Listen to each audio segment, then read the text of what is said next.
Are you ready?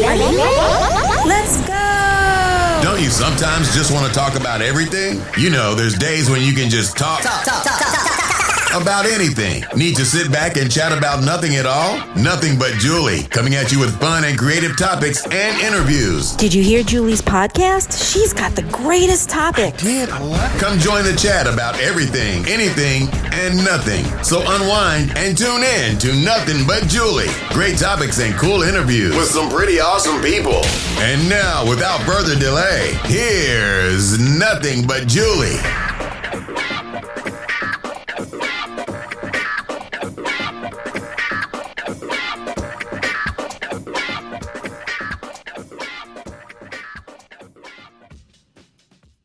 Hi, everybody. This is Julie Schrager and Rhonda Marie, and this is Nothing But Julie podcast. Thanks so much for joining us. How are you, Rhonda?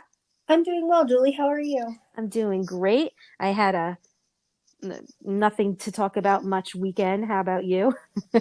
Pretty much the same, but I mean, boring is good sometimes. I was going to say something like that. I guess in today's world, it's good to not have anything to really kind of complain about over the weekend, but be bored, right? I mean, yeah. I did this Monday Mission podcast, and in it I was talking about a ticket that I got. I don't know if you had a minute to listen, but my husband and I decided to go to the beach this weekend just to get out and have like a different view. And so we took the dogs, and I used this app to pay for the parking meter. Uh-huh. And, we're walking down the boardwalk, and it's so beautiful. And this man who, I guess, checks to make sure everybody paid, passes by us. And my husband said, "Oh, I hope we don't get a ticket."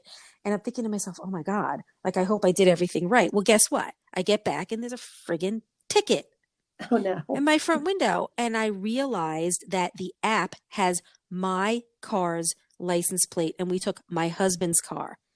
Oh. So I guess what they do is, they just check the license plate number, and then automatically they think, oh, they didn't pay for it. So I took a picture of my husband's car, like with the meter spot and everything. Like, I took so many pictures so I can contact them and say, no, I really did pay. It's a $60 ticket. Oh my God, that's not like a $10 or $15 that just whatever, not worth all the hassle. So ridiculous. But I mean, I get it. I understand that it's like look, if you're not going to pay the measly $4, then this is what's going to happen. But I will fight. I will fight for my right to park. But I do that. Luckily, the app also like sends you a receipt with like the spot number, the date, and the time. So clearly, I can show it to them. But I was saying, like, I got so pissed, and I was in a bad mood, and then I just left the car for a minute and walked away, and decided I can either be, really angry, or I can just say, screw it, and just enjoy the rest of the day, because it was so beautiful. And so I said, screw it, I'm going to enjoy the rest of the day. But in the back of my head was bothering me. It's just these little things, these little pet peeves of mine, just. I have to do that too. Sometimes I have to be like, is this worth I do the 5 minute in 5 years rule. Like, is this going to matter to me in 5 years? If not, you get 5 minutes to get over it and then move on. Oh, good. And so I kind of, sometimes I have to remind myself though, because I'll be like, when you, like you said, you just get annoyed about a little thing. Like, I went to a market on Saturday, and, we were setting up, and of course it's socially distanced. So you have to be so far from other vendors, and you have to have your mask on. And so I'm following all of those things. And then, someone comes and drives their big truck, like right where we need to be. And I was like, getting very annoyed and wanting to say something. And then I had to think, like, is this going to matter? Are you going to think about this 5 years? I mean, I might. Who knows? I might be like, that asshole that day at the market. But it's a great way to think of that. I've done that in the past too, where there have been times where I've just been in such an evil mood. Something would just get to me, and I will say, "You're good that you say 5 minutes." I'll say, "Okay, you have the day." To get it to be angry. I guess I should shorten it. Well, sometimes I do give myself the day, and I even we have a code word in our house. And so if you use the code word, that means that you get like 4 hours where everybody's just going to leave you alone. because you're angry about something with them. Oh, that's And then, great. and then at the end of 4 hours, if you're still angry, you just say, nope, I need more time. Hmm. I learned it in therapy, and it just keeps a lot of, because you always have that person that's like, I want to talk about what's wrong right now. Well, And yes, yes. and for me, if I'm that angry, I'm going to say something that I don't want to say. So I need that time. It's good that you've gotten to know yourself in a way where you kind of know how to handle those things, because, and I'm sure you know this, there are still people, adults, that still don't know how to deal with their anger and frustration. I know that you and I discussed this at one point when I was talking about, you had asked me, do you think that as you get older, you get wiser and, things don't get to you as much? With me, because I'm so type A, yes, I have gotten to know myself so much better as I've gotten older, and the things that I don't like about myself and how I have to change them. And one of those things is not to just get so angry right out of the gate. And I learned that by having my son, that if something were to piss me off, I would just be ready. Let's go.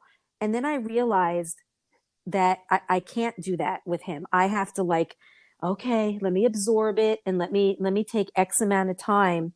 And this was when the 1 day thing came in, where I'm going to sleep on it. Let me come back to it in the morning where I'm more rational, Yeah, and they give you that advice, like don't go to bed angry. Ugh. But for me, like, it's worse if I'm still really mad and you want to talk about it, because that's when I feel like that's when I lose control of Yeah. my mouth, and then I say things, and then you can't take them back. As much as you can apologize and say, I'm really sorry, I shouldn't have said that to you. It's already out there.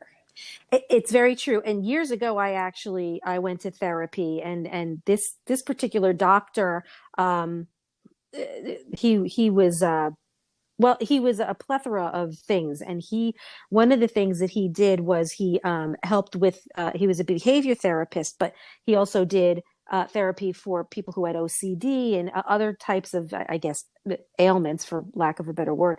And I remember him saying to me, why don't you come to one of the OCD groups? And I was not there for OCD, but unbeknownst to me, a portion of my behavior that I was looking to change, but I didn't know it, was of a form of OCD, where I would literally grab onto something and I wouldn't be able to let it go. And I was so irrational. I would be so irrationally angry, Mm-hmm. like in that moment, right? And so I went to this group. Oy, I couldn't. Some of these people were just in the thick of it, and it would range from someone who might have just had maybe like obsessive thoughts, to someone who had severe tics, those that Mm-hmm. had OCD, where where they had to have a certain feeling in their body, and so it ran the gamut. And it was really interesting for me to go there and meet all these people, because you would never know outside of this group that these people had these behavioral issues. They were professional.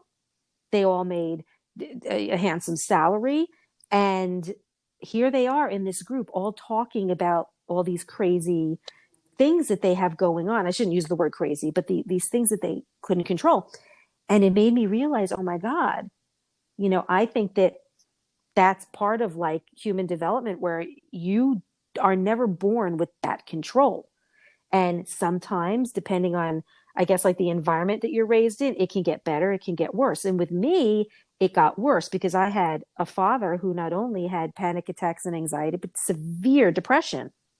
Oh, Yeah. yeah. And so I don't want to get into all that right now. I guess we can have a whole other discussion about that, and Oh, with yes, your we could. mental. Yeah, exactly. But I was really kind of taken aback, and I remember being very, very upset. Oh my God, I have OCD. Well, okay.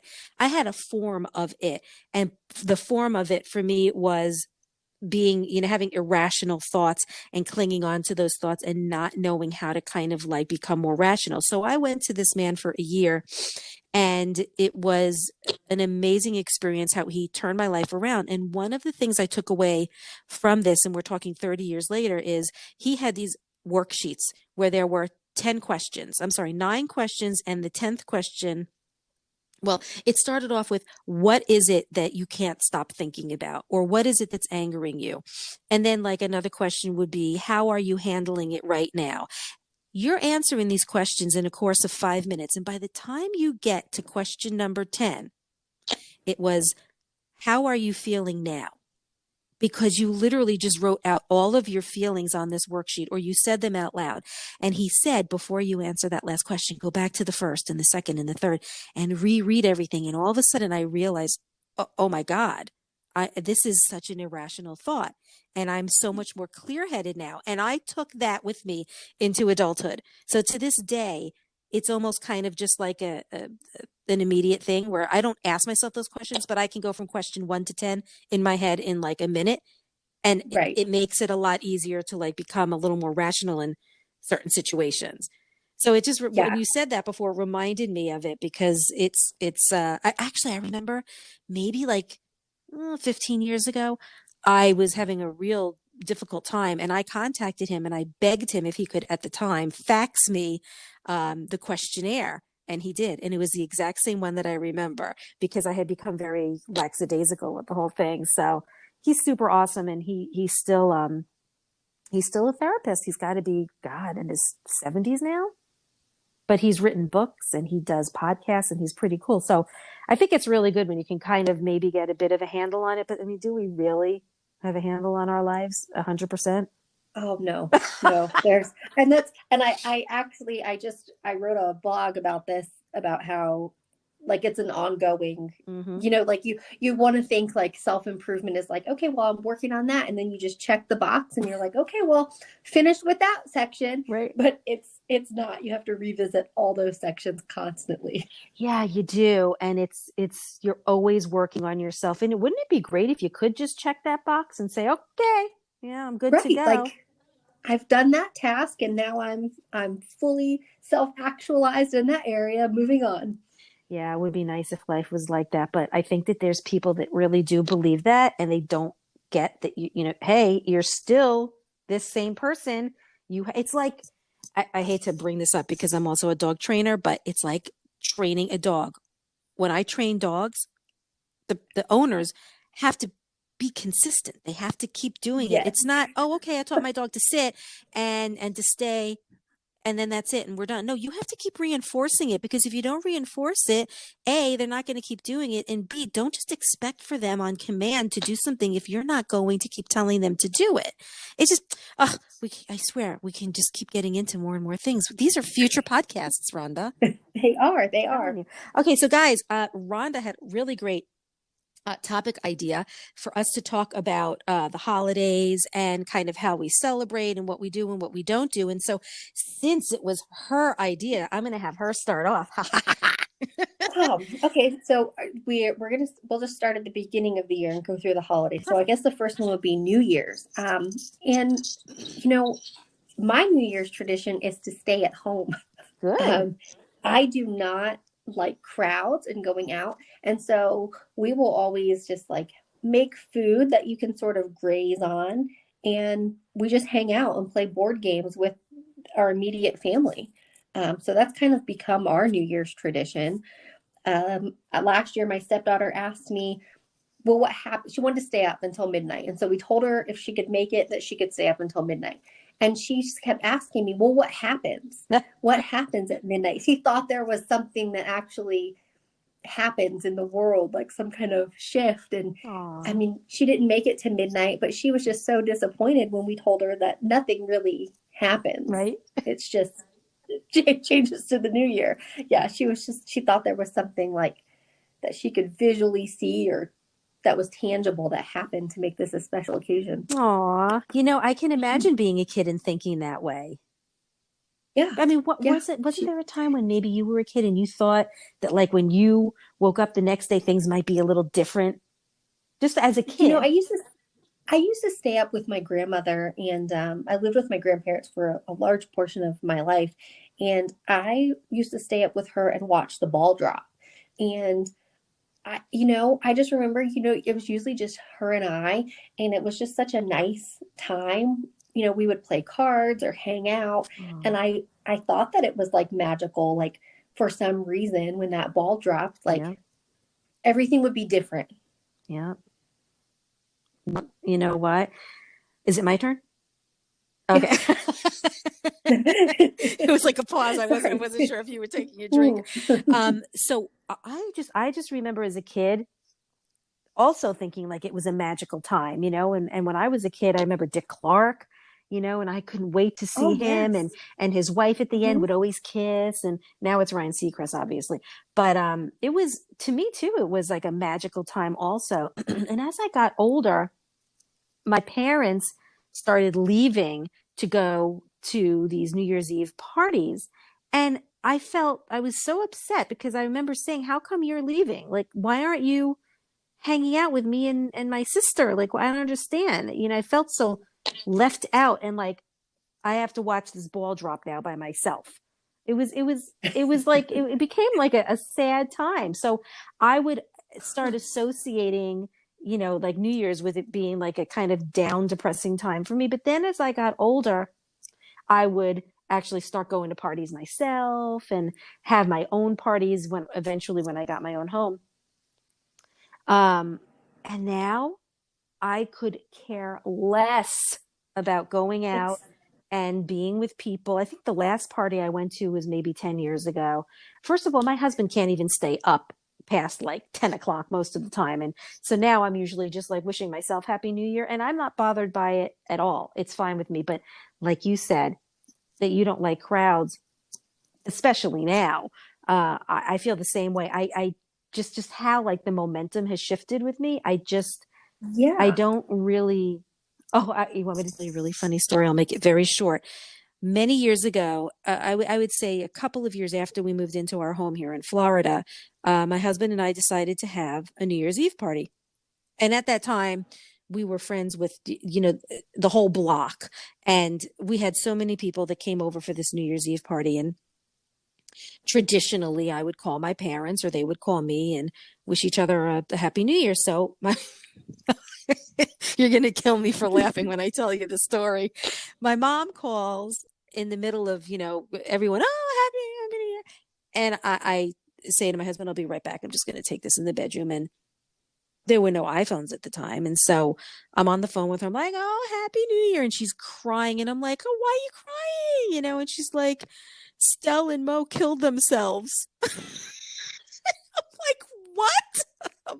Sorry, I'm laughing because at the time I thought she was kidding. Okay, so Stell is my great aunt. It is my grandmother's sister, my mother's aunt, who lived where close to where my grandmother lived. And my great aunt had a brain tumor, and my uncle Mo got very sick very fast. And apparently they committed suicide, and they pushed themselves out of a 17-story window. Oh, wow. And I'm just like, wait, what? It was that moment of, there was no clarity. Like I was trying to figure this out. And she's crying. And I'm thinking to myself, stop. You're kidding. She's like, no, I'm serious. And I'm like, Yeah. oh, friggin' great. Like, I don't know how to react. I've got 100 people at my, my house. Oh my God. A reason why I'm laughing is not that I think that was funny, but she was just a real piece of shit person. She was a horrible person. She was a horrible person to my whole family, and not nice, just not nice.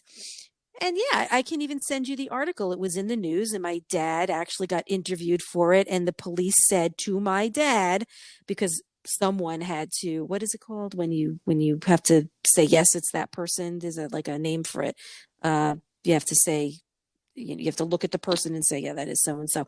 They said, nope, you will not be able to identify them. Can you Oh, imagine? wow.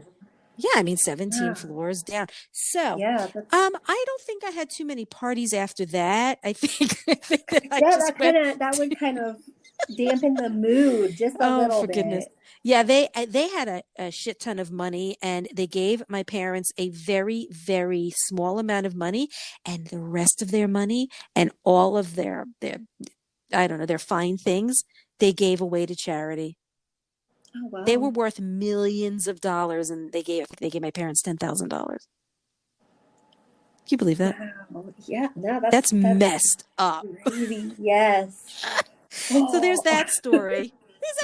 But it's just it's just these things that, like, when I think of New Year's, these are some of the things that like pop up in my head. Oh, they right. killed So themselves. it's not like a celebratory day for you anymore. Oh no, it is, because like I said, look, you have to really despise someone to not care about their death. And I have to be honest with you, I can tell you stories, but they treated my mother so horribly, and for no reason. She was a very evil, evil, evil woman. Not that I wish death on anyone, but how my reaction is, or was, it wasn't the kind of reaction you would have for someone you love. It was more of like a, oh shit, really? Uh, and as Yeah. expected. Yeah, and you know what I said to my mom? It's such a weird thing that I said. So she pushed him out first, and because he couldn't do it himself. And then she went after. And I said to my mom, well, how did he know that she was definitely going to do it? That was the first thing I Right. said. That's like, she's like, this Right. is what you say. I'm like, oh, there goes my I mean, analytical brain. but that's what I would wonder too. Like, Do you what if really he didn't trust your even really, spouse? right? And what if he didn't really want to go? Like, what if he didn't want to commit Can you suicide? imagine? Like, she starts pushing him out and he's like, no way. Right. Like, that's what I would think as well. Like, are we sure This he is wanted to horrible. go? It's so bad. I love you, Mom. Oh, for God's sake. Well, anyway, you got to find humor in everything, right? But no, I do. I don't celebrate New Year's Eve that much anymore, but it's not because of that. It's just because I just don't care anymore. There's so many things I don't care about anymore. I would rather just hang out in my house and have my husband snoring next to me and wake him up and wish him a happy new year than be the last party I was at was at a particular neighbor's house, and it just felt very phony and not right, and like, I don't know, it just, I almost didn't want to be there. I was more kind of like, I would rather just be home in my pajamas instead of like, oh, happy new year, mwah, mwah, mwah. I could do that once every now and then, but it was just like, I guess this point in my life where I was just like, okay, I realized then, I think I'm done. I don't find the importance in it anymore. And I wonder what they're going to do this year. I don't know. I mean, I have no idea I because they know. can't have that large gathering of people. They probably will still do the ball and have I'm the sure they people will. up by that podium, and they might still have people perform, maybe to a But the, very limited audience. Like right. with the Macy's Thanksgiving Day Parade, there was no Yes. one there, so maybe they'll mimic that, where they'll still do it at a That's what I was tradition. thinking. But Oh, they won't, it won't just be that big crowd. As a kid, I always wanted to go there and be in Times Square when the ball dropped, like as a little kid. But yeah. then as I got older, that just seems like my worst nightmare now. Horrible. I actually went to the Macy's, the fireworks, 4th of July. Uh-huh. My husband and I were engaged, and it was right before we were moving to Georgia, and it was obviously July, and so it was the first time in both of our lives that we actually went there to do it, and it was crazy, just to watch some fireworks off of a barge. But I remember it, and I was young. I was, what was I, 23? It was fun back then. But I never did it again, even when I was living in New York. I just didn't, the bumping into other people and just getting into a shit mood when you're there to do something fun.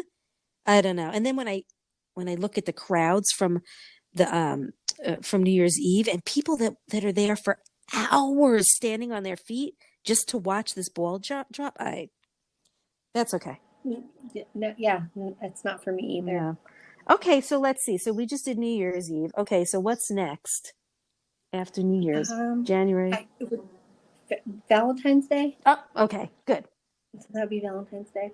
Do you want me to go first Yeah, again? yeah, yeah. Go ahead. So I don't really have any traditions. I did my first date with my boyfriend was on Valentine's Day. Um, and so we just kind of have the same meal every year, like he cooked for me on our first date. And so we just kind of, it's a tradition for us to just cook that meal together and just we don't go out to restaurants because we attempted to do that Look. a few years ago. We were like, okay, well, instead of us cooking the meal, let's go to a restaurant and they'll cook it for us. And it was like 2 to 3 hour wait times. And Wow. we were like, there's just no way. We're not waiting 2 to 3 hours to eat your chicken Alfredo. We'll just stop by the grocery store and make this at home. You And so see? that's kind of our tradition. Yeah.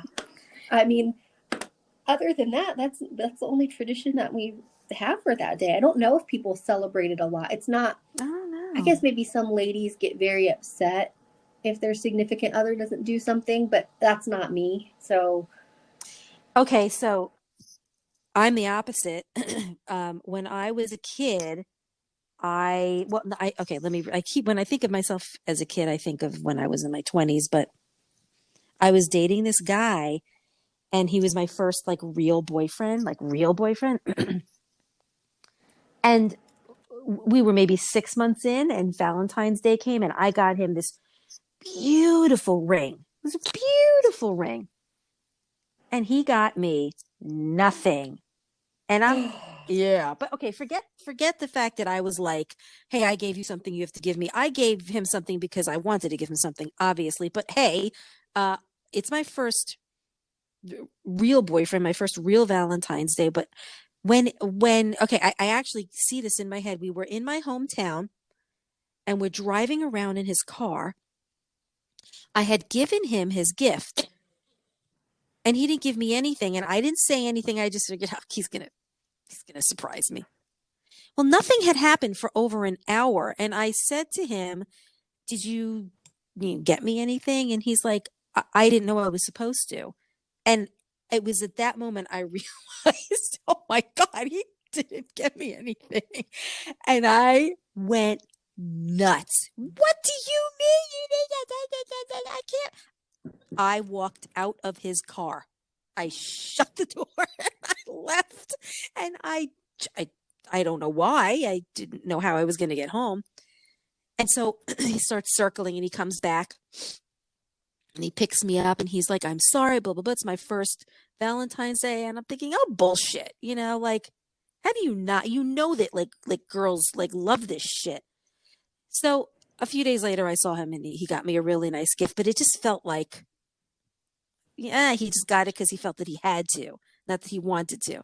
So that was my very first Valentine's Day fail, which just I remember to this day. But now as I'm older, my husband will get me something like on occasion here and there, but I made it clear to him that it is not necessary. And I really would, when you get older and you have bills and more important priorities, Valentine's Day is really not that important in the big scheme of things. And like you, yeah, we'll make like a nice dinner and that'll be it. And he might get me something, he might get me flowers or whatever it is, but it's just not very important like it was when I was younger. I think it's the fact that you have someone to spend your time with and you both know that about each other, but I don't know always think that having to give a gift is means everything, appreciating each other, I guess, and that kind of thing. yeah, I think so. I did have now I my son's biological father, who was my boyfriend all through high school and early adulthood, never did anything, and he was not a nice person. I mean, I don't know. Rhonda now would not stay with him Mm. that long.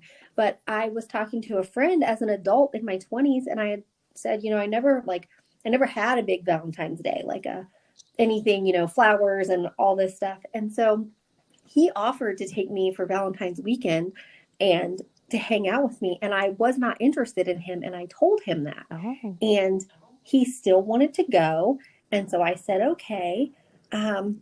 And then he got mad when I wouldn't have sex with him because he did all those things for me, like bought me a necklace and flowers and dinner for Valentine's Day. And so maybe that put like a, Hmm.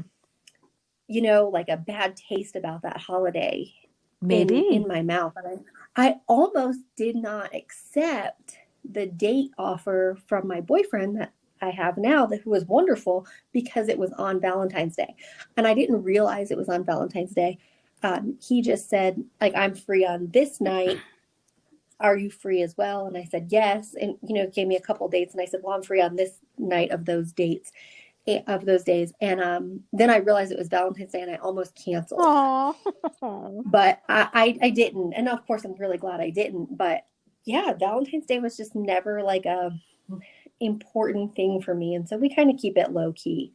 But like I said, unfortunately, there are those things that like stick with you, and that you can have like this stigma about certain things. But it sure is nice when you do find someone you're happy with and compatible with, where even though you still have those memories, I guess, of bad times, but now, look at where you are, so that you don't have to really like, Right. really feel that stigma anymore, because now you can be so appreciative of what you have, I guess. I mean, it's a great way to look at it, and it's a great way to feel. And it also makes you realize what's really, I guess, more important in life than, Yeah. than maybe, I guess, materialistic things. Yeah. The materialistic things just aren't that important to me. My boyfriend now, he did one time for Valentine's Day. He decorated our whole apartment and Oh, with goofy little Valentine stuff, and had all of this stuff in there. And so that was nice, that's like, sweet. but it was very still not like it's more about that he puts these effort into these things. And it's not that he spends a bunch of money, it's just the planning and the effort that he puts in, which makes it But you see right there, just the fact so that much better. just the fact that he was thoughtful and kind is a great Yes. way to kind of say, oh God, it's just perfect. It just, I don't know, for some people that might not be enough, but for me, for you, I think that that's probably the most special gift of all, Oh, that It sounded really like a is. Hallmark card, didn't it? The most special It did. gift of all. Leaving petals around the room. Okay, so we just did Valentine's Day. What's next? We're February, March. What's in March? I know there's some March or April. Oh, well, you celebrate Well, Easter and I celebrate Passover, right? Do you celebrate right. Easter? Okay, so tell me what you We yeah. do. So growing up, we always had my grandmother, who was, I call her, like, she was like the glue that held the family together. Oh, And so we always had big family gatherings where everybody would come over there. She would cook. We would do a huge Easter egg hunt. Everybody would dress up nicely because it was Easter. And we had that tradition growing up. Now, we don't even really have anything that we do. We're not super religious. Um, if Aubrey isn't with us, then we just kind of, it's like a regular day for us anymore. So I would say we haven't held on to any traditions from that, but I do have fond memories of growing up and having, going to church and having dinner did you and ever doing the like, egg I was going to hunt. say, did you ever do the egg hunt? Yeah, and so I do remember that. But now we just kind of, we last year we took our dogs to a dog Easter egg hunt, and that was the I thing that we love did. that. That would Yeah, be and something I and would do so with a dog. Yes, definitely. it was so fun. But two of our dogs cannot go ever again because one just gets really, she's German Shepherd and Border Collie mixed, Oh. and she has all of the neuroses of both Oh breeds. no. So she just, yeah, and I mean, we really have to train her a lot. Like we have to. It's always with her. She's just not laid back. And then we have a mini Aussie that we rescued, and she's getting a little like senile. Like physically, she's fine. She runs and plays and does everything, but sometimes it seems like she gets a little confused or Oh lost. baby. And so, yeah, and so she has nipped at people a couple of times. So it's just better if she Stays at home. isn't out in public. Isn't Yeah, out in public. Oh, she's got to stay at poor home. Yeah, she's just a baby. grumpy old lady. Oh, how old is she? She's 13. God bless. Yeah. So, Oh, I mean, the vet estimates between, 10 and 15. We just got her. So I found her on a Craigslist ad, and they said that they were going to take her to the pound if someone didn't take her. And oh, God so bless you. I, I, you know, I, that's one of my pet peeves when people get rid of their senior I hate it. pets. It's horrible. I hate it. And she had been used for breeding. Oh, So what I'm guessing is they bred her and bred her and bred her. And then when she was no longer useful to oh them, God. they just wanted to get That rid of that her. that sickens me, Rhonda. And that drives me Yeah, I insane. can't. And there's a lot of people, a lot, that have such a big heart where they will only take in senior dogs. They'll either adopt them or foster them. And then, of course, you have the foster failures. And I think that there's something so special about people like yourself who just want to take in the older dogs and just let them live the rest of their lives in solitude and being happy. And, oh, but the story, that Yes, backstory is, oh my God. it is. It's so sad. I mean, and when I took her to the vet for the first time, she, she didn't think her teeth had ever been done. And it was What do you just, mean? we got her the Oh, teeth works. cleaned or Yeah, her anything. teeth. Yeah, she said she didn't think she had really terrible teeth. And, Okay, it's so we just got her. God. It's so And sad. you met the person that was giving her up, right? I did meet them. And, I think for me, it would be so hard. Like, when I got divorced, I had a dog that he actually, we had to have him put down this year, but he didn't. I was moving into an apartment, and he was lab and golden retriever mix. And so he did not. I tried to take him to the apartment, but he was used to having property and running free and going to the lake every morning. And it just wasn't, he was not very happy. And he missed the other dog. Yeah. And both the dogs got depressed when we separated them. And so I left that dog with my ex-husband. And that, I felt guilty about it. I still feel guilty about it.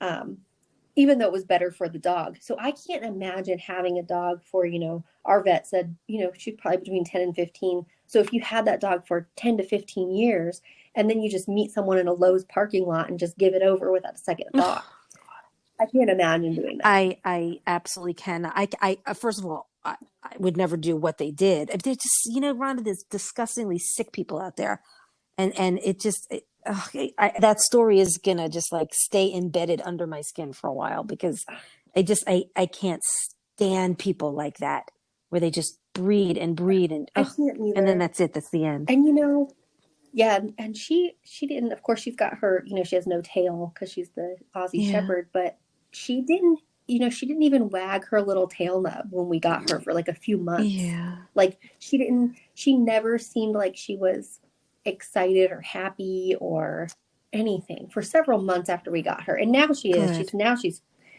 always, Well, trying to cuddle with you and be near you. oh, I guess, I mean, I'm going to say it could have been worse. They could have just, let the dog out and then said, see you. And that's the end of that dog. At least they were Yeah. looking for a home, but just, all right. So, for Passover, we can keep going on and on with this. For Passover, absolutely did nothing my whole life. Up until a certain period of time. But as a kid, my mom and dad just kind of like chose like Hanukkah, and that was it. And we didn't celebrate anything else. We were very, very, very Reformed Jews, like bottom rung Reformed. And I think it's really funny because then she would get pissed if I wanted to go out on Yom Kippur.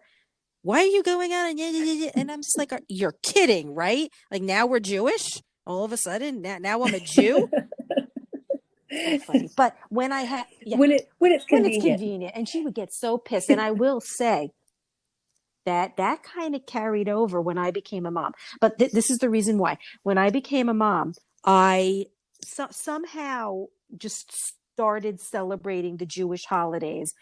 Possibly because I never did before. I mean, there was a time when I was younger and I belonged, to a group along with my sister, and we would have seders, and it was very lovely. And then after a period of time, we stopped.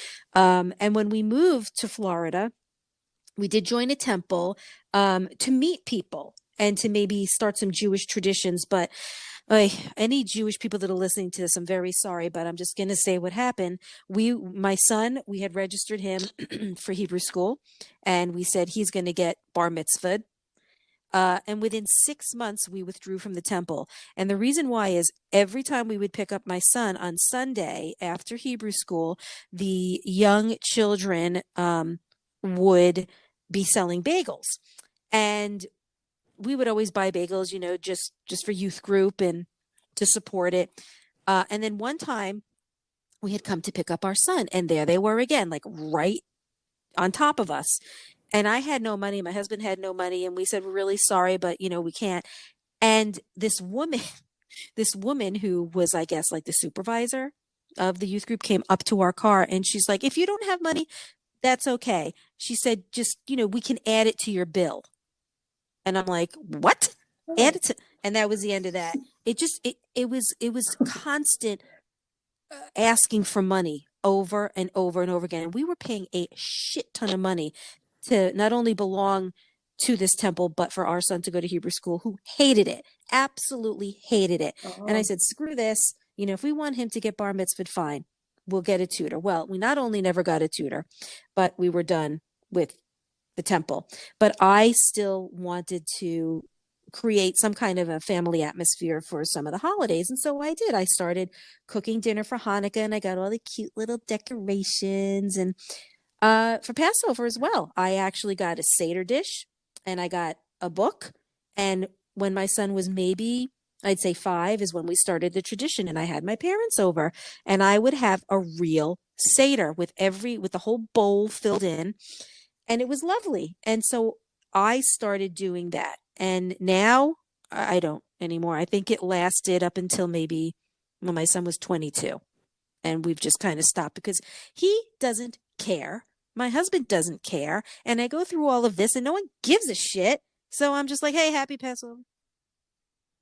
I used to, when I was with my ex-husband, I used to drive myself crazy perfecting the holidays um, for him and his family and decorating the house and like not homemade decorations because it had to be like classy decorations, Mm. and I would drive myself crazy creating this like perfect aesthetic that you would see in a magazine.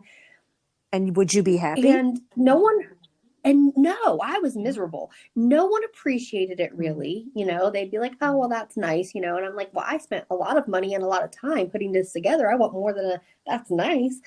And it was just, I just don't, now I don't do all of that. I mean, we still decorate but currently in our house, we have a string that goes back and forth across the ceiling and we have clothespins on it.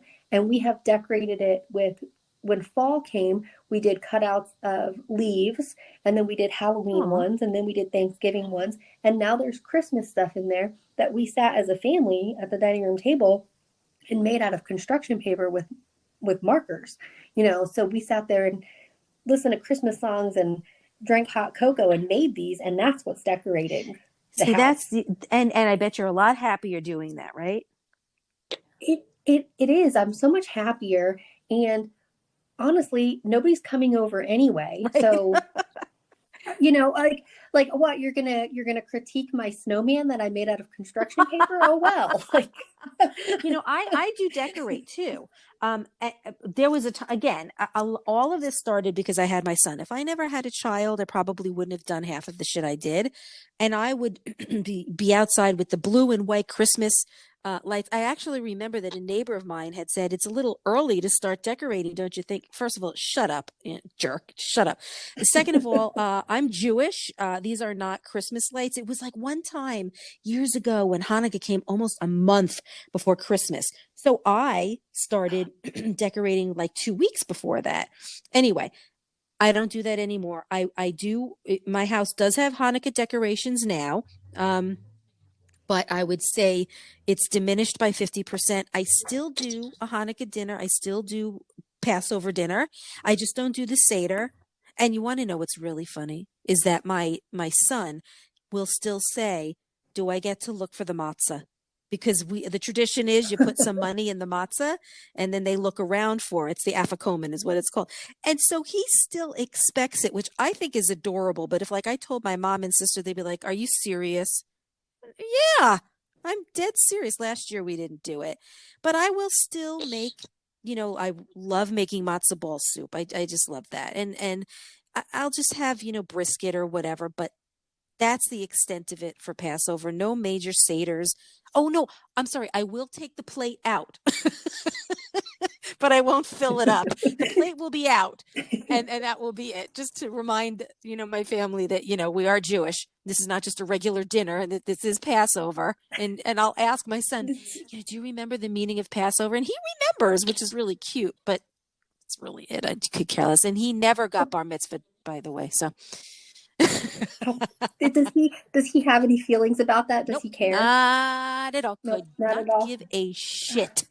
Could not give a shit. So I my so I mean, my ex-husband's family, they're involved in a lot of things where you might be invited to like a fancy dinner.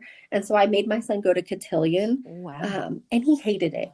But it was like I didn't want him to go to one of these because I didn't grow up any kind of fancy at all. And so, you put me at a dinner plate with a bunch of forks and spoons, and I don't know what's for what. And so I didn't want him to feel like that if he went to one of these, but he hated going the entire time. He did not want to learn any of it.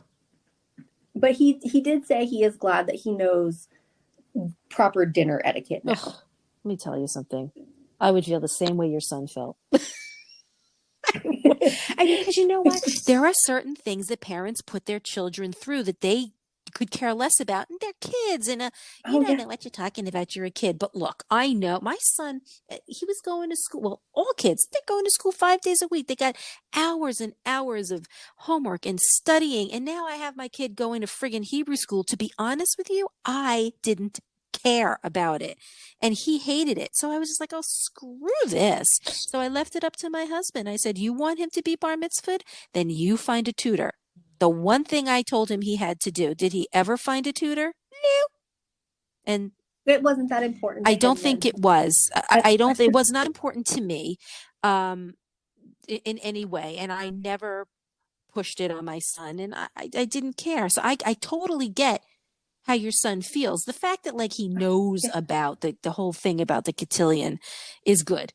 But I mean, do they all really need to go through it? Ugh, just the sound cotillion. It stresses me out. No, it was really, and some of the stuff that they learn in there is very like he's never gonna need to know how to do the foxtrot or correctly how to ask a young lady to Not unless he's dance. You on know what like I mean? Dancing with Like, the Stars. right, he's yeah, but it was like some of the stuff was just he was like, yeah, the dinner stuff was, useful. Like I know how to have proper, dinner manners. And he's like, but other than that, a lot of it is very kids are just not going to find themselves in those I'll situations. tell you, it's funny because you're a teacher or were a teacher, but Hmm. once a teacher, always a teacher, and what kids really don't need to know, and what they do need to know, and I know that there are teachers that there are some areas of teaching where they're just like they do not need to know this, but because of the Oh, protocols of the district, you're forced to have to teach these poor kids like calculus that they'll never need. And like yes. there was this one girl, Yes. I was a paraprofessional for a short period of time as I was trying to make my way into the school district, and she uh she had a brain disorder, and she was in a wheelchair, and it was really, really, really just a dire situation for her. And then she only had like the learning capacity of I think a third grader, and she was now in fourth grade and was just learning the same stuff. And I never understood why the mom wanted to have her child in this kind of a setting. I understood as much as like the social aspect and wanting her child to feel like she's a part of something or a part of, at the time, society.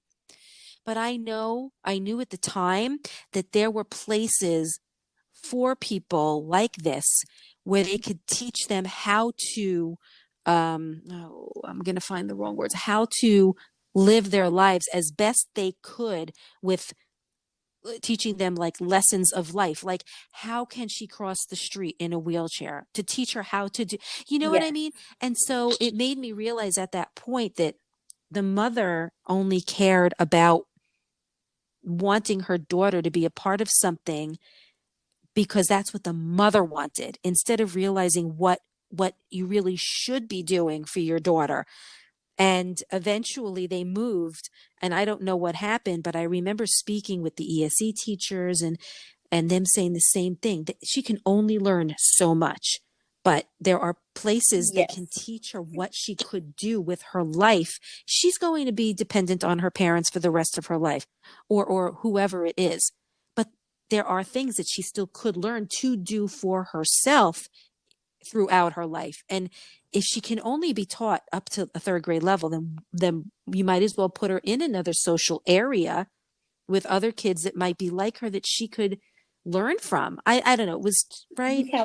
Where you can where you can make some connections. I had to have that discussion with a parent with one of my students because although we had co-taught classes, so we would have like an ESE teacher in the classroom with us, and but it was kids who were, just slightly below. They just need a little extra Right. attention. They, still had the same learning capacity. They just maybe had a learning disability.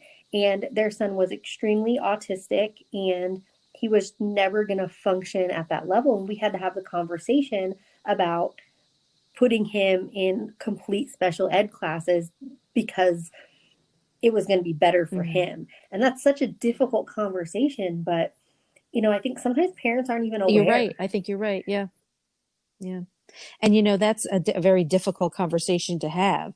I mean, she had cerebral Oh, it palsy, is. but there were other things that went along with it too. And it was not my place to discuss that with the mother. I didn't feel like it was anyone's place. So, first of all, you're representing an elementary school at the time. So you can get sued, you can get fired. The school district, because Yeah. everyone is suing everyone anyway. So you've got to like watch everything you're Oh doing. yeah.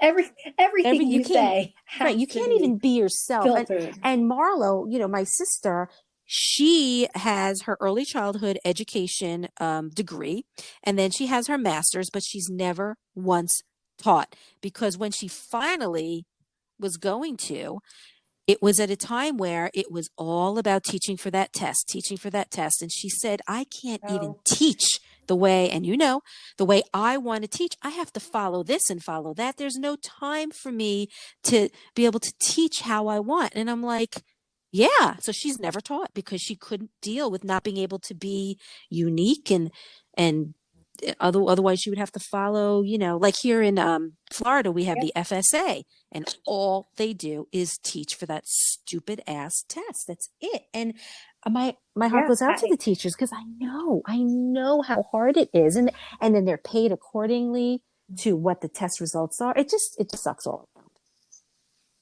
It's oh no, I hate testing. And that's my stepdaughter is actually taking a state test. They go to school 2 days a week, and so her 2 days at school this week will be testing on Oh, both days. And I know, and I tried not to say it in front of her, but I know she just heard me my real feelings about testing. And so this morning when her dad drove her to school, he had to remind her like that she doesn't have to tell people that I am the teacher and that this testing ridiculous. is not the best thing. Yeah, it's It's ridiculous. and the poor children. I remember my son, the amount of anxiety that he got on this Yes. day. It was, for kids who can take tests and it's no big deal, whatever. But for other children like my son, who suffer from anxiety when they take tests, it was so horrible. And that's one of the reasons why we started doing virtual for him for his core classes, because I just got so fed up with the testing, and he no longer had to do the testing. And it's amazing how much he flourished because of just That's my niece is doing the same thing because she would get physically ill when she would think about these tests that she would it's have to horrible, take. just horrible. And look, when we were kids, they had testing too.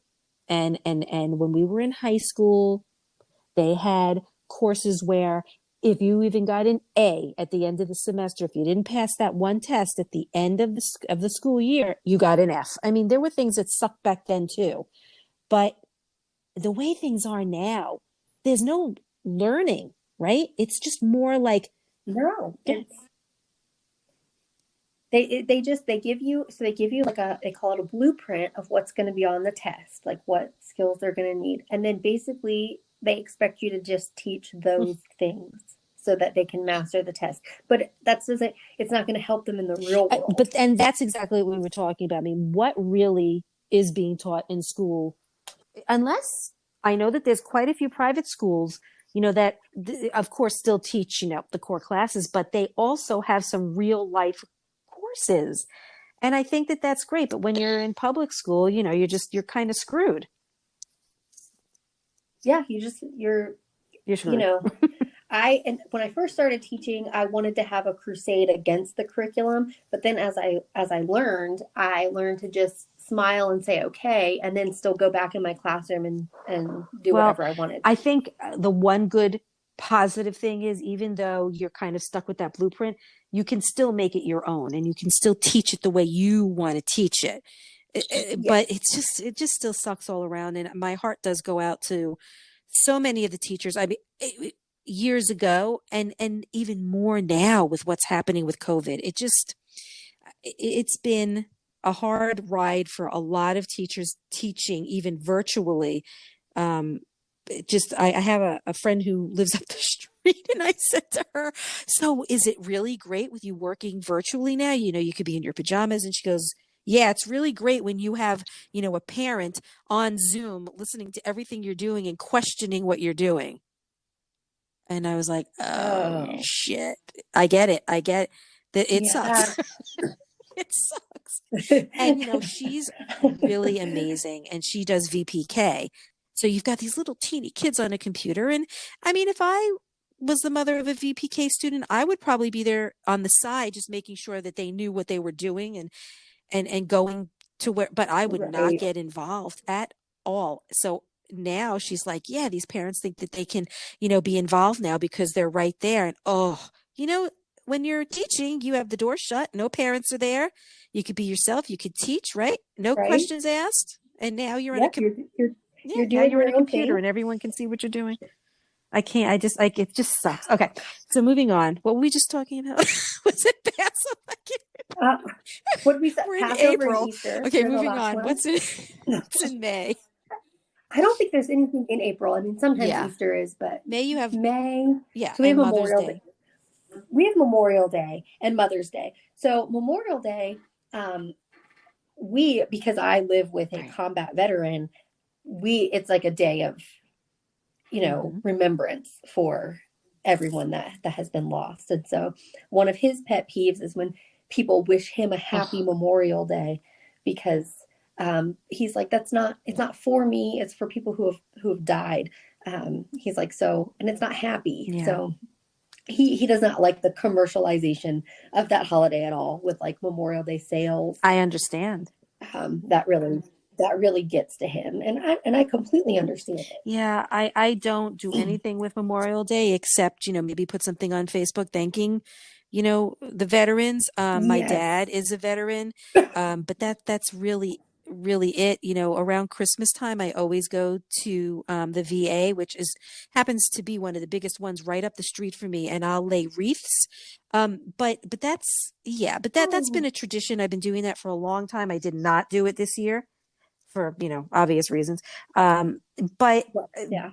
I can only imagine what your boyfriend, husband, what he feels then, and how many other veterans feel the same way. And I will tell you, we haven't touched on Veterans Day yet, but here in Palm Beach County, a few years ago, veterans, and I mean very old gentlemen veterans, uh, for I think a fourth or fifth year, came to one of the school district meetings saying why that they don't understand why Veterans Day is not considered a national or a school district holiday, so on and so, because Memorial Day is. And eventually, the school district agreed when they got a whole new board. And I thought there was nothing more special than friggin' finally recognizing the people that fought for our country and recognizing it by That shutting is down nice. schools on that day. So yeah, I thought that was very special. That But yeah, yeah, that is nice because I've been in districts where it's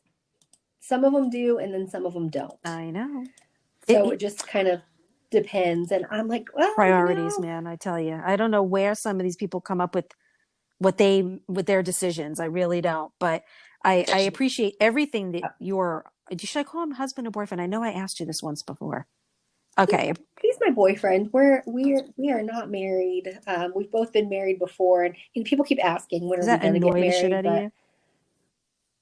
it does because Right. we're fine Right. how we are.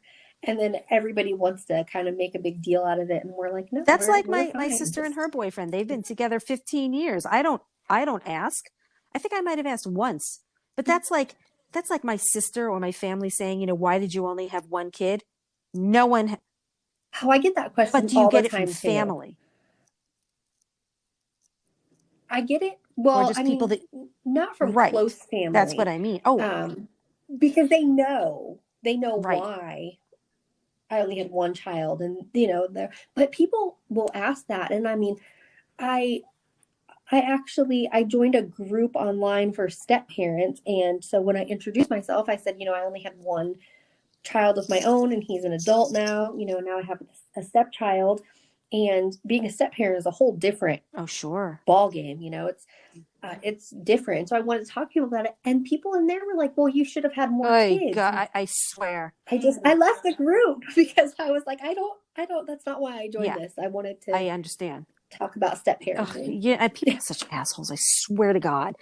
It just enrages me when I hear you say that. I hate it. I'm gonna be rational. Take my deep breath. No, but it's just shut the fuck up. Just shut up. At last week, 2 weeks ago, I went out with my mother and father to a restaurant where they serve outdoors. And I've mentioned to you before that my dad has dementia, and he says to me randomly out of the blue, Jules, why did you just have one kid? And it wasn't the question, it was the just. Why did you just have one kid? And I felt like a dagger went straight through my heart because it was never a question ever asked by my family, ever. They don't even know why I only had one kid because they've never asked, they never judge. And now it's like, ugh, I didn't know how to handle it. And so I just said to my dad, oh, just one and done. That's it. And I just said it just like that, which isn't the major reason, but it's the only like reaction answer I could come up with so quickly, without getting into depth with him, Right, because that's what I'm finding now with him. When he's asking questions from things from the past because he remembers the past more than the present. And I don't want to talk right, about the things that he's sometimes bringing up. And it's hurtful to me. And it because I just it's something I don't talk about or think about. Well, certain things, I mean.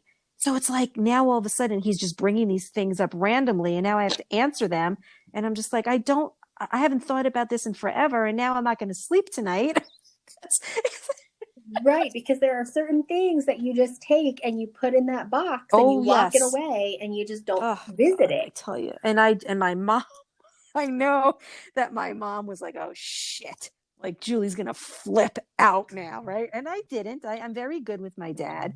But she said, Carl, that was so random. Like she's like she just had to say something so quick before I did. you know? And I was like, Mom, it's totally fine. Oh my goodness. Okay, so what else do we have? We said May. I'm looking through this list and I cannot believe how many. So 4th of June. July, there's We 4th of missed Mother's Day, July. but do we need to talk about that? Oh, Mother's Day. I mean, both our Yeah. sons are grown. So now it's like if I get a call and a card, I'm good. You know what I got last year? Well, this year, I got a toothbrush from my husband, one of those like what are they, battery operated toothbrushes? And I was like, Oh, I yeah. said to him, what the Uh-huh. hell is this? It's not like I was expecting anything, but I was just like, this is what you got me, you friggin' A battery toothbrush? operated toothbrush. Are you really running out of ideas? like, and I think they do run out of But ideas. I wasn't expecting anything. And I was like, I really would have preferred just like a simple Happy Mother's Day. So then the next Yeah. day, my son brings me a bouquet of dead flowers. I'm like, Oh what my the God. hell? And he's like, I'm sorry, this is all they had. And the poor kid, he works 6 days a week, almost full-time days, and he wanted to still get me something. And he would rather get me dead flowers than nothing. And it was very sweet because when he said that, I'd rather get you dead flowers than get you nothing, I got it. And it was he didn't have to get me anything at all. But I just remember Right. texting my mother and sister saying, so how was your Mother's Day? I got a toothbrush and some dead flowers. I mean, it can't get much better than that. Oh, no, so my son is very good. Like he enjoys giving gifts. I guess he got that from me. And so I've gotten some really impressive Mother's Day gifts over Ooh. the years. And, you know, but I don't expect anything from him. Just, he always gets me a card and he always asks me what I want Oh. and keeps like an idea of what things I might be wanting so that he always gets me something really good. But, I don't expect anything. We used to have a tradition of we always went to eat together and, we'd go see a movie and spend the whole Right. day together. And of course now he's an adult, so he Things doesn't live change, I here. know. So we can't do But how that. Yeah, thoughtful, things though. change, but as long as I get Of a call, course. he No, is that's a very very, thoughtful. very sweet. He adores you. Aw. All right. So let's see. I'm moving into the latter part of June. I'm looking at this list. I cannot believe how many ridiculous holidays there are. Oh, there's a lot My of holidays God. that are. Okay. I'm in August now. I don't think this, well, I mean, oh, July 4th. What do you do July 4th? We don't really do anything. You're cracking me up. I used to. So I used to always go take my son to see fireworks, and it was like a big thing. But now that my son's an adult and, um, you know, Mark is okay with fireworks, but he doesn't particularly Does he have love fireworks. PTSD? And so people will, Hmm, he does. And so people will invite us to go see fireworks. And he's always like, he doesn't really want sure. to go because he jumps every single time. And Oh. so, it's just tense for him. And so, people just forget. But now we just kind of do nothing. We'll cook and then we just stay Yeah, it's not inside. Um, again, when I was a kid, I used to love fireworks. I remember when the first house, well, the second house that I lived in with my parents, I would be able to look out of their bedroom window, and I don't know, Rhonda, honestly, where these fireworks were coming from. I just remember seeing them. And I mean that was we never made like a oh, I think Eisenhower Park also back in New York. We would go there too, but it was not like a big deal. And I think I said the Macy's 4th of July, but it never really was like. I'm sure that as I was growing up, I would go to a party here and there, but now where I live, the village does 4th of July fireworks, and I used to just literally ride down the street with my husband and my son, or take our bikes, and we just maybe a half of a mile up the street would be like our best view. And that's what we'll do every year, or we'll go to a friend's house who lives literally across the street and a little bit further down, and they have a perfect view of the fireworks at the park, but the way our house faces, we can't see the fireworks that way. So that's it. It's something that oh, we didn't do it this year at all. But yeah, that's pretty much all that we'll do. My son could give a shit about that. He doesn't care. But we have the dogs too. So, yeah, like, sometimes they might have a reaction to it, sometimes they won't. So it just really depends if, how important it is for us to go. I know a lot of people whose dogs just, some people were protesting against doing fireworks at the village this year because of their dogs. And I'm like, oh, look, obviously I love dogs, but I was like, shut up. Just shut up. All right, just right. figure out what you could do with your dogs for the 15 minutes of the banging. And then other people were complaining also about the horses, which I understand as well. But it is Right. But, we have horses and we have dogs, and our older dog is afraid of pretty much everything, wind, wind. thunder, loud noises. I mean, yeah, it gets really windy here and she gets very afraid. Oh. but like we comfort her and then we just kind of tell her she's okay and then just let Yeah. her go because she's got to figure that out. And the same thing with the horses, like, yeah, they get scared, but I sometimes I think we create the situation a little bit It's more with possible, animals and we can make it worse for them. by yes, we make it worse for them because we make it because horses are very like sensitive to people's moods. And so if you don't think it's a big deal, they tend to Yeah, I, follow I actually suit. had a dog who got very nervous with the those like solo kind of like I don't know if they're the cherry bombs where it's like you don't all of a sudden out of the blue you just hear one big loud bang and then that's the end of it. Yeah, my Oh dog yeah, would yeah. freak out over that, but I did not make a big issue out of it, and he seemed to be okay. I don't want to act as though I don't care about the other animals that are reactive to it, but it is one time a year. I am certain that there's a way that you can, do something to comfort your animal. There's going to be noises, there's going to be things that happen, and I kind of question the owners. Like what have you done to either create it or what are you doing to help? I just because it's once again Right. being a trainer, once your dog knows that it's okay with you, then it's okay with them. It's kind of like when your dog starts to bark for whatever reason. It's like if I'm not upset about this dog, then you should not be upset about it. It's just all in the training. And I think that people are so quick to judge and say, oh, stop the fireworks. And I just want to say, listen, um, what have you done to help your dog? If your dog has fear, if your dog has Right. anxiety, what have you done, or have you not done anything? But you're just gonna shout out at the people making the noises. You have to help the dogs. You have to help the pets. You can't just complain. You have to, still do something. And I don't know. I think a lot of people are looking for like an easier way out. But anyway, as far as fireworks go, I do like them. I just don't give a shit as much. I like them as well. Yeah, we just don't go as often or Isn't it funny though, Rhonda, care that we that talk about much, these things we just don't care about anymore, but we did when we were younger? I think we've matured. We're Yeah, mature yeah, women. there's just a lot of things that I'm like, no, I just can't So care now you're about that. 39. I wonder what you're going to be like when you get to my age when you're 51, you know? I wonder how much will I change within, a decade plus. It should be interesting. I don't it should be interesting. I don't know. I think everybody's kind of waiting because I've changed so much But over the that's years. So I life. think That's that just they're how all like, things are. I don't think I'm ever going to really change a whole lot more from where I am, but I think that I've learned a lot about myself, and there's only so much I want to change. Like, I don't want to change everything. I want to, still yeah. want to be me.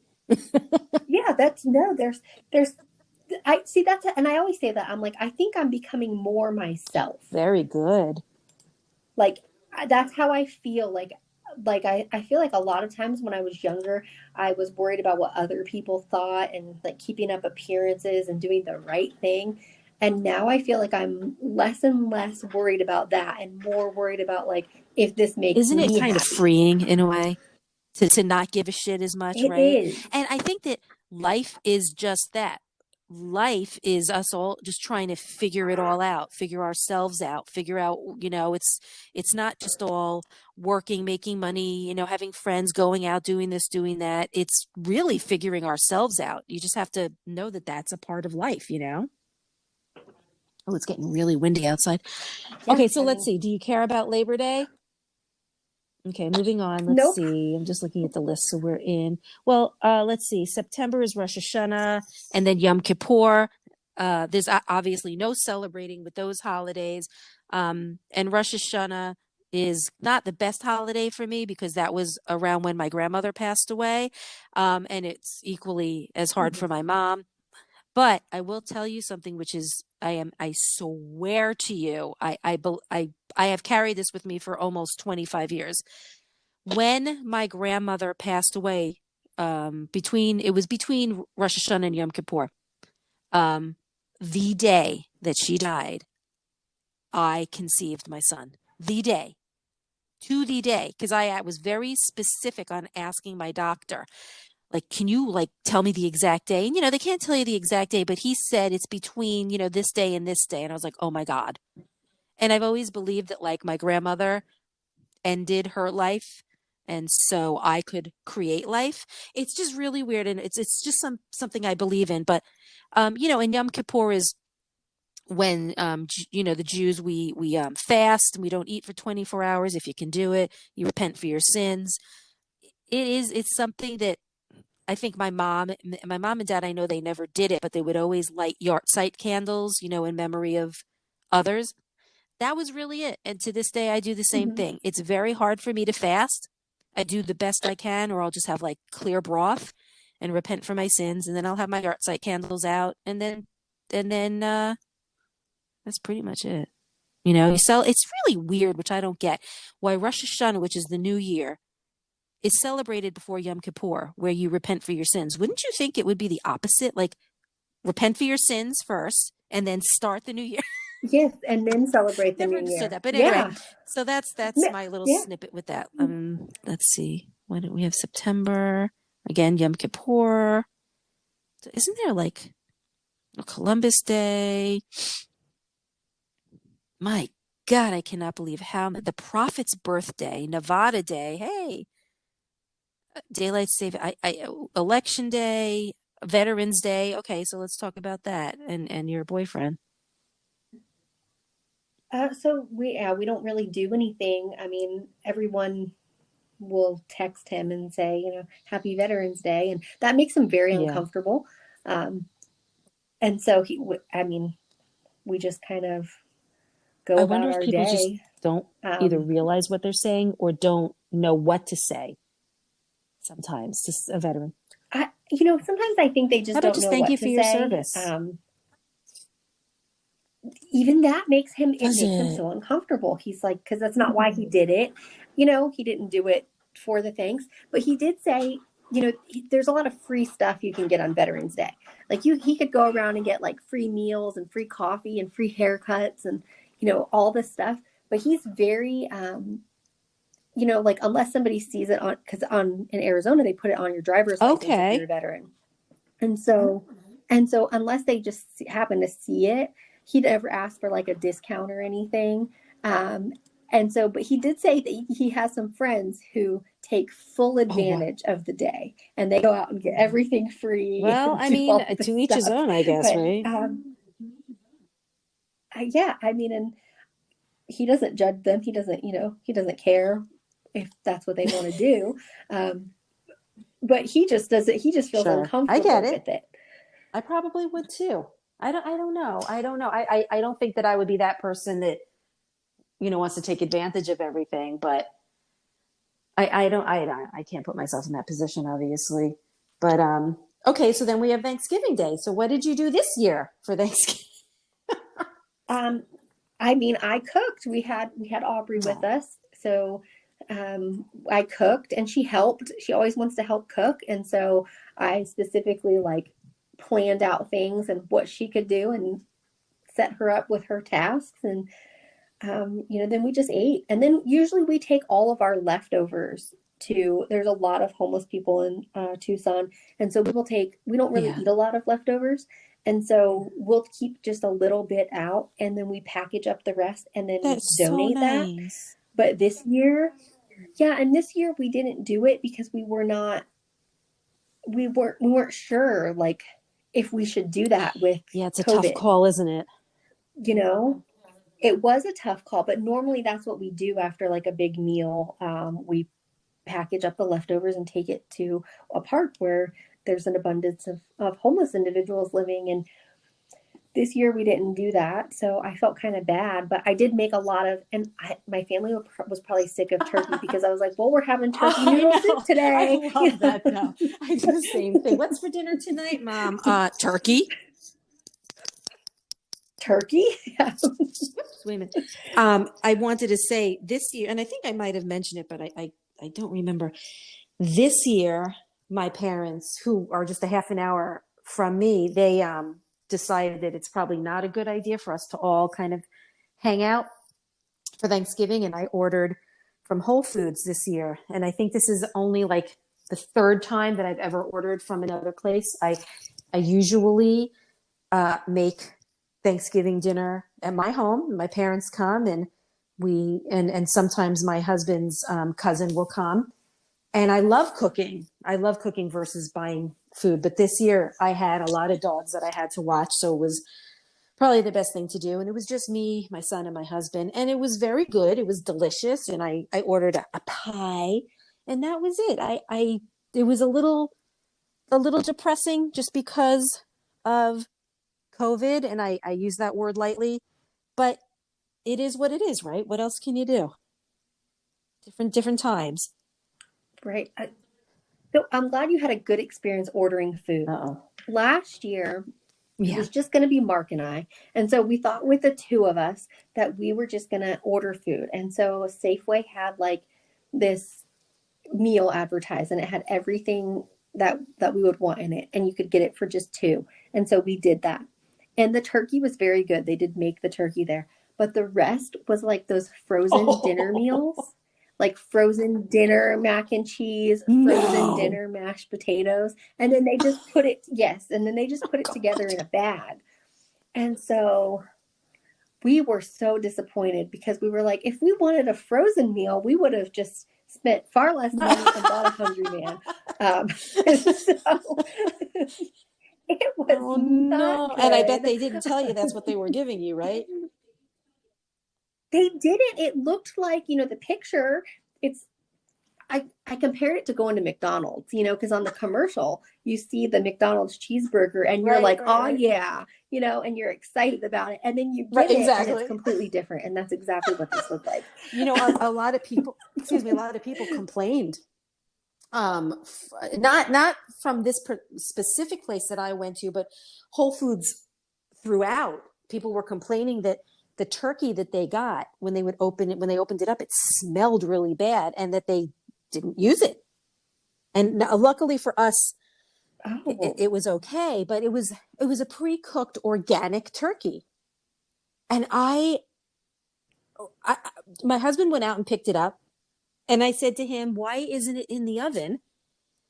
I didn't sleep the night before at all, so I wound up sleeping. I actually woke up and then went back to bed and took a nap. And he came home and got the food, came home, and why isn't the turkey in the oven? And he said, "What do you mean? It's already cooked." I said, "It was cooked, but it's cold and wrapped." I'm like, it could take hours to reheat. Right. Oh my God. To reheat Needless to say, what it's like they don't know. Really? We wound up eating dinner a little bit later. Gosh. And I was just like, I really wanted to call him every name in the book. Like, how do you not know this? But it is what it is. But they just don't. They just don't know these things. My ex-husband did the same thing. My ex-husband bought a fully cooked turkey, and he brings it home and he sticks it in the fridge. And we're getting ready and his whole family is coming. And I'm like, "Where is the turkey?" And he's like, "It's in the fridge. We just gotta," and I was like, "We just gotta what? Pop it in the microwave? It's a 30-pound bird." Just can you try? How is it that they just don't know? Like, the first thought that we have is it needs to go in the oven, and their first thought is it needs to go in the fridge. How? All right, I don't know. We got to wrap this up. So let's go into Christmas for you.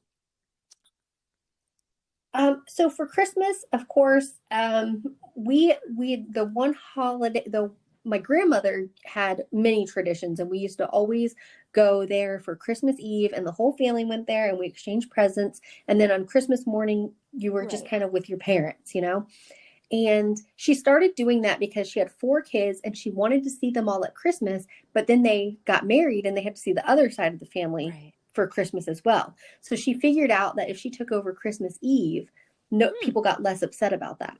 And then she could see them every year. So on Christmas Eve, we open just like one present each. Everybody gets new pajamas, and we watch a Christmas movie that we pick together. And everybody gets their book on Christmas Eve so that they can read. I love that, especially the English teacher loves that. That's just kind of one of the traditions that I started when my son was little was everybody got new pajamas, a book, and then we would watch a Christmas I movie love together. that. And, even though, yeah, so it was like the time spending together more than And does anything your for me. son have the time to come by for Christmas this year? So I haven't, no, he hasn't. I don't know if he'll come for Hmm. Christmas this year, just because Shitty. it's been so difficult to like for him to work consistently. And he was working in a restaurant when this Oh, started. So, of course, he lost his job. And yeah, and so he's been doing other things, but it's been a little of course. difficult, to keep for that for him. So, Yeah, it's what about well, you guys? we Do you have, celebrate Hanukkah, and I know I spoke about it before with the decorations. When my son was younger, my husband and I don't exchange gifts. But my son would be the main person getting gifts, and my sister's kids. And through the years, I started, I have a child, and there's 8 days of Hanukkah, so 8 presents. So it slowly started dwindling from 8 gifts, 8 nice gifts, down to maybe 4 nice gifts, and like you said, pajamas, socks, this and that. yes, What do what do you you need? need? And now all he really, and remember we spoke about this on one of the other podcasts, that like I love still giving gifts to him, and Yes, my sister and mom, don't give their my mom doesn't give us gifts or the kids gifts, and but I love giving gifts. So now for Hanukkah, I will get him whatever he needs. Not, hold on, let me say that again. Not whatever he needs, something, not whatever. Sorry, the he's kid going to hear makes more money than I do, so that. fuck that. No, but no, I will get him something that he might need, and then if it's too much, then I will split it with him. And like he needed new tires for his very expensive muscle car that he is obsessed with. And so you can Oh. imagine how much these tires were.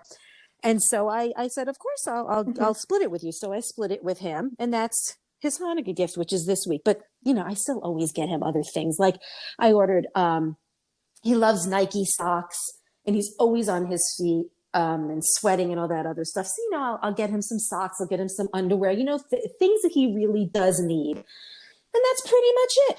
That's the end Right. of that. We no longer give gifts really to family. We all kind of decided that once the kids reached a certain age, like birthdays, yeah, but Hanukkah, no. And then I'll make, on one of the 8 days, I'll make like a Hanukkah dinner. But I have 8 days, so it doesn't have to be on the first night. And I still do light the menorah. I have an electric menorah, and I have a beautiful candlelit one, and I just do that every night. That's really it. And then that is the end Wow, of the holidays. Wow. This was a long that is podcast, the end of the 88 holidays. minutes. We really It got into was. this. There are a lot of There's a holidays. lot of holidays. There But are a lot of holidays. after discussing this, it's obvious that neither you or I celebrate every single one or feel that we need to. And I mean, after 88 minutes, I think of how much money we could be spending if we really did celebrate each and every one. That'd be a lot of money. I don't know what people that have large It would families be. do. I mean, they must have to do you pick like a person's name. Oh yeah, I just They said draw yeah, names. right? They Yeah. must do something like that. Yes. Okay, so Yes, because it would just be too I much. can't. And then I'm sure that they get their own family, their own children gifts on top of having to get, other family members gifts. So I'm kind of happy that I have a small family when it comes to the holidays. So, all right. So Rhonda, please let everybody know how they can get in touch with you. So they can find me at the Rhonda Marie on most forms of social media, and my podcast is called An Perfect. And also Accidentally tell them Beautiful really Life. quickly about your clothing line. Oh, so I make shirts. We do screen print, vinyl, and a couple other ways that we print them. And that is Clothesline Apparel Company. And the username is just our our title on most things, just All right, clothesline great. apparel company. And again, I'm Julie Schrager, and you can reach me on all social media platforms at Nothing But Julie. And also, the podcast is Nothing But Julie. You can hear it on any podcast platforms, and feel free to subscribe and leave a review. And this is Thursday Thoughts with Rhonda Marie. We do this every single week, so we hope that you enjoyed this last episode and hope you have a wonderful weekend. Bye, Rhonda. Bye, everyone. Bye.